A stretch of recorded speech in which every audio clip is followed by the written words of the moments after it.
Good morning, everyone. So I'm not going to talk about covered bond, as the honorable gentleman from the Commission said, the market is not broken. Our view is that the market is going to be a bit more supportive going into next year with some kind of normalization from the central bank. So I'm not going to talk about covered bond myself. Thanks to your vote, Natixis Research has been elected best research again this year for covered bonds. So we have some analysts on that. And that's it for self-promotion. As far as our scenario is concerned, if we look at what happened in the past, basically, it was some kind of a barbell market where the investors are taking a lot of risk in a way and a lot of safe assets. So basically, the best performer of last year and year to date are basically the emerging world. So the emerging world is doing 20% return, but you can see as well that some I would say govies in the US are doing quite fine. So you get a bit of a barbell here where the market is doing very good performance in risky assets, but as well in safe assets. Is it going to continue this way? A lot depends on the directionality of rate. I'm going to talk about that now. To start with, the global picture. The global picture, in our view, is very healthy, very good. At Natixis, we have a growth tracker, and we are in a very healthy situation these days. In Europe, especially, Europe is well above its growth potential, and the US is still above its potential as well. So the global picture is very exceptional. That's probably the first time since 2010 that we see this kind of synchronization of cycles between the major economies of the world. Namely, the US economy is above its potential, the European economies are well above their potential, probably double their potential. And if you talk about France, for instance, we are heading towards probably more than 2% of GDP growth. The potential GDP growth of France is close to 1%. Probably the same for Italy, Spain already well above that these days. So that's the case for the US, that's the case for Europe. Think about Japan. And Japan, they posted 4% GDP growth in the first quarter, 1.5 after that around. So clearly, potential GDP growth for Japan is less than 1%. If you talk about big emerging, I'm not too sure we can think about emerging world when we talk about China, but clearly China, that was some kind of a threat of a Chinese hard landing. That's not happening. The Chinese economy is well above 6%, closer to 7% again this year probably, so at least above 6%. And you can see that the country like Russia, Brazil are doing much better than next year. So overall, we have this biggest synchronization of cycles since 2010 at the very least. So the macro picture is very supportive. So in this context, again, what I'm going to propose is a scenario in which the central banks have every reason to start normalizing. And that's very important going forward, especially for different asset classes, including, for me, the covered bond market. Few things to look at. First thing first, to do that, we have to look at inflation. So that's our whole scenario. At Natixis, we do think that we are going to see some kind of gentle scenario for oil, where the Brent is hovering around 62 on average this year, and to be around 55 next year. So it's a gentle scenario in which, well, I can discuss that a bit more if you want, but clearly where the demand is still very healthy, plus 2% per year, and the supply is coping quite easily with demand. We have seen that Libya, Nigeria are doing very well, and more than that, the US non-conventional production is quite impressive, with some average cost of production around 45. So the US producers above $45, they can produce a lot of oil. So it's a gentle scenario in our view going forward. No big impact of Harvey, Irma, and Jose. That's a one-off factor. Same for the US economy, en passant. We calculate that the impact of storms and hurricanes is probably in net minus 0.1, minus 0.2, because we have seen that with Katrina, we have seen that before. You have a lot of public spending to compensate for it. Same for the oil production is going to restart again. That's already the case as we speak. The second big structural thing to look at probably is the fact that in a way, if we take a step back, we are in a world of services. So, which means that because we are an aging world, so when you are getting older, you're consuming more services, more than industry. So globally, the world is definitely growing. As you can see with your GDP there, and you see the manufacturing production is a more and more economy of services. So the big impact of that is that the potential GDP growth is declining in the world. In the OECD, you have a clear trend in which the productivity of factors is declining. The famous secular stagnation, maybe not, but clearly we have a lower productivity, so lower potential GDP growth. Why I'm talking about that? It's because if we get that, the equilibrium rate for the central banks is much lower. For the US economy, for instance, the Fed, the natural rate, the equilibrium rate, the target was around 5%, is probably closer to 3%. We will see that next week, but I'm pretty sure that the FOMC is going again to publish a target rate close to 3%, 2.75% maximum. So this explains that. We are not going back to normal level of rates, and that's very, very important. The central banks are going to be very, very gentle, accommodative, even in this normalization process, which is about to start in the next coming weeks for the Fed, and probably in October for the ECB, at least for the announcement. So what does it mean for the central banks? Let's move to that. For us, the central bank first of the US is going in October to announce, next week, to announce two things. The first thing we are going to announce is the start of the reduction of the balance sheet. So we are going to start that in October by 4 or 5 billion. We know already the process, so that's a done deal that we are going to do that this year, starting this year. The balance sheet reduction of the Fed is going to be reduced this year. And second, but not least, probably the Fed is going to, in its dots, announce to the market, confirm that we are going to see more rate hikes from the US Federal Reserve, something which is absolutely not priced in by the market. The market is pricing no rate hike before end of 2019 if we take a 25 BPs rate hike. So clearly, there is a big discrepancy between the market and what the Fed is going to do. For the ECB, it's much clearer what the ECB is going to do. At least the market is probably much closer to where the central banks want it to be. And there is no big problem of communication with the ECB. And it's very difficult to say, but still it's a little bit clearer. For the ECBs, what matters is the reduction of the QE. Call it recalibration if you want, call it tapering. What we know for sure is that next month, at the end of October, the ECB is going to announce a few things. It's going to announce details on this recalibration. It's going to start in January. It's going to be reduced going into next year. So probably what we know is that we are going to have phasing out of the quantitative easing going into next year. The question mark is about, is it going to take 6-9 months? But we know that in October, the ECB is going to announce a reduction of the QE, which is very important for the covered bond market, but for other asset classes as well. We don't know exactly the scenario, so we run different scenarios. Basically, the discussion, the ECB is running different scenarios, but basically, the question is between 20 and 40 billion for another 6 months or another 9 months. So basically, it's between buying additionally 120 billion or 360 billion. That's a lot, but the big picture is the following. The ECB is phasing out its QE next year. Somewhere down the road, the ECB stops its buying, its quantitative easing buying.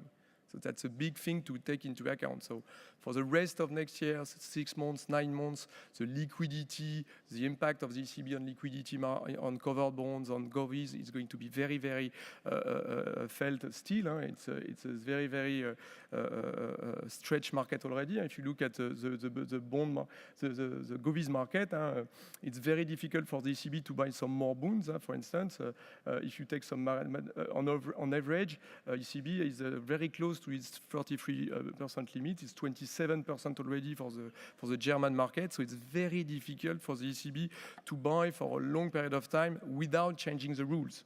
So for 6 months, for 9 months, it's okay. Beyond that, it's very difficult. And like I said, in terms of macro picture, we don't need that. So in our view, the central scenario we have at Natixis is that October, the ECB announced start of the recalibration in January from 60 billion to 40 billion for the next 6 months. So in June 2018, they probably, depending on the condition, phasing out totally, reducing it by 20 billion, and it ends in September. That's our central scenario at Natixis. The way we think they are going to do, again, it's very difficult for the ECB to reduce only the govies because the liquidity on covered bond, on corporate is very, very stretched. So it's very difficult for them to only reduce the govies and the bulk of the remaining buying being on the covered bond in corporate. So in our view, it's going to be done the way they have done it on the buying side, which is we are phasing out, buying a little bit less of everything, and playing out with the reinvestment policy. You know that every month next year, the ECB is going to buy 10 billion more on average a month of maturing debt of the APP. So on top of its 60 billion or 40 billion, you will have this 10 billion. So the big picture, the liquidity will be still there for the ECB, so less so in the covered bond market, but comes next June or next September, the QE is probably very close to be ending. So where does it leave us in terms of rates? Sorry for the it's not very, very clear on the back, but what we do say in this context where the central banks, the Fed, the ECB are going to confirm some kind of normalization, the rates are going higher. The low point of rates is behind us, that's for sure, but at 30 BPs, 35 BPs on the Bund, at 2% on the T-notes, we are very, very on dear levels. So in our view, that's a very good timing for having strategy, paying swaps or whatever you want. It's a very good timing to think going into next year into higher rates and probably wider spread for some asset classes. So for the Bund, just for the Bund, for instance, we expect the Bund to be at 0.70 at the end of this year. So it's well above the market forwards. It's well above the current levels. But in our view, when the tapering is announced, when the Fed is hiking rates, so the euro will be very, very much at bay. That's probably going to be a little bit stretchy for the Bund in this context. When it comes to US rates, we are as well quite on the bearish side. As you can see, we expect 10-year T-notes to be at 240 at the end of this year, so quite gentle, not far from this level. It's 20 BPs, so I think it's very gentle scenario. And 3% in the end of next year. So clearly, the way forward is for higher rates. It's a gentle normalization, like I said. The new potential growth of the world and developed economies makes no reason for rates to go back to 20 years, 30 years average around 4.55%. It's probably closer to 3%, but still we are heading towards higher rates. It does not need to get much higher, because if it's too high, it's going to be tricky for the, you know, we talk a lot about this bubble or worrying private debt in China, in Europe, even in the US. And it's clearly, if you look at the world total debt, and it is almost 3 times the world GDP, so clearly the debt has some kind of a bubble in the indebtedness of the world. So clearly, it's becoming a problem when the nominal rates are going above the world GDP. So basically what we calculate is that the rates can go higher by 350 BPs, that's okay. Beyond that, that's becoming a big, big trouble for sustainability of world debt. Well, en passant.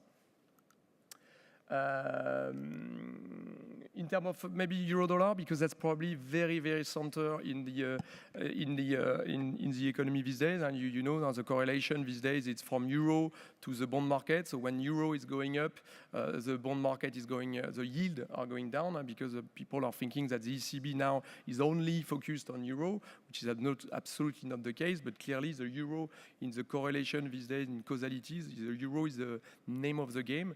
So we have to look at the euro. In our view, euro is not going to be that much different of today, which is around 119, 120 this year, and going toward 124 next year. Again, the Fed is not priced in. The euro is not that overvalued, and it's probably undervalued still at 120 given the strength of the recovery. So no big trouble with the euro, and we do not expect a big rebound of the euro because the market is at record high in terms of positioning. There are buyers of euro like never before. So I don't think the market is very long of euro already in a way. And that's quite interesting to see what the ECB is saying about euro as well. A lot of people are thinking that euro is very important, but if you look on the left-hand side, sorry, my pointer is not working anymore, but on the left, yes, it is. If you look at the import prices and the euro, the exchange rate of the euro, there is a very strong correlation between the level of the euro and import prices. Yes, it's working very well. When the euro is going up, the import prices are going down. But the transmission to the PPI or core CPI is not working. There is no big correlation because there is much less pass-through between the euro and the inflation. So in a word, basically, don't take too much attention to the euro. That's one of the factors the ECB is clearly looking at. The communication is much more to calm down the market, but that's not a problem for the ECB. That's not standing in the way of any normalization or any recalibration enhancement.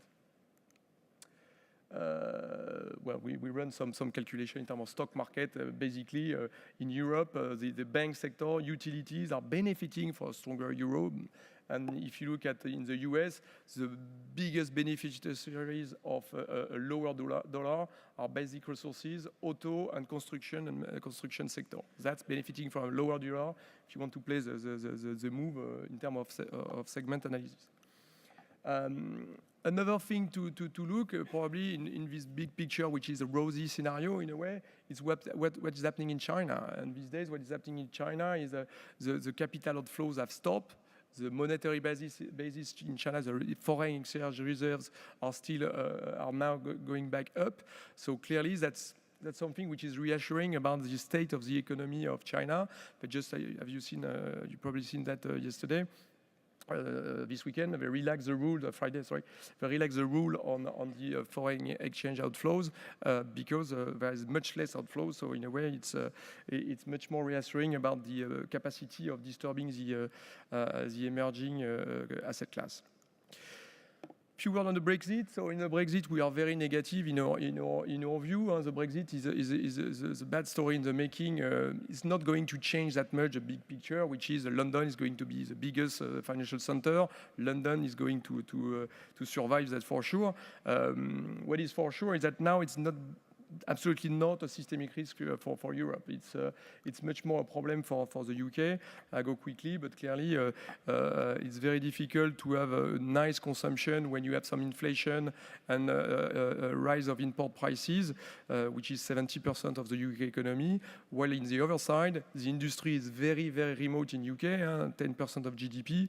So it's not benefiting that much from, I would say, a lower exchange rate. The sensitivity of export of the UK to the exchange rate is very, very limited. And the investment for abroad is diminishing in the UK. And you know that's a big problem because the current account deficit of the UK is 7 points of GDP, one of the biggest of the OECD. So you need investment for abroad. Not too sure it's going to happen before knowing exactly what's happening with the Brexit. And you have seen this morning that New Zealand and Australia are signing some fast-track agreement with European Union.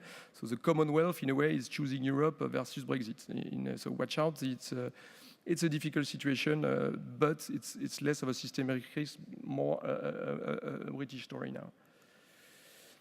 On stocks, we are very positive on Europe, and we don't see any reason for underperformance of Europe against the US. Again, the US economy is doing well, but Europe is doing even more, is doing even better. You know that Eurozone has created 6 million jobs in the last 4 years, so more than the US. It's well above its potential. The earnings are getting better in Europe. The profitability of firms in Europe is much better than in the US these days.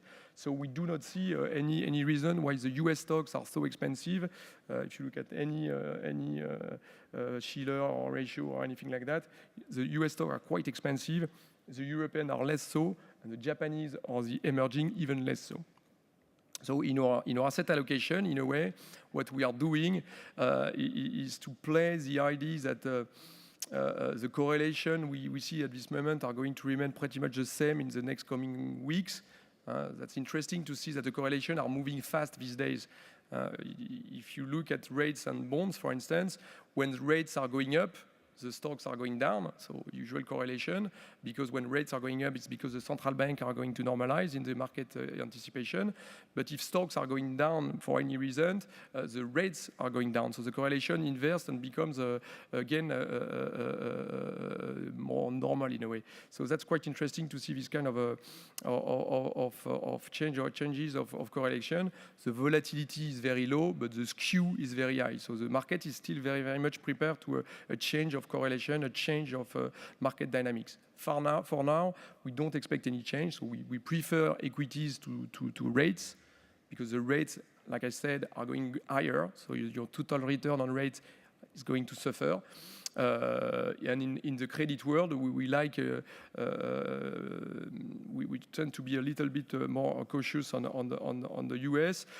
We still like very much the emerging story. The dollar is not going at that higher. The rates are going higher, but not that much. And the world GDP growth is accelerating. That is something very, very favorable still to emerging world. So in a nutshell, in our scenario, the world economy is doing very well this year. It's probably going to decelerate a bit next year, but still above potential.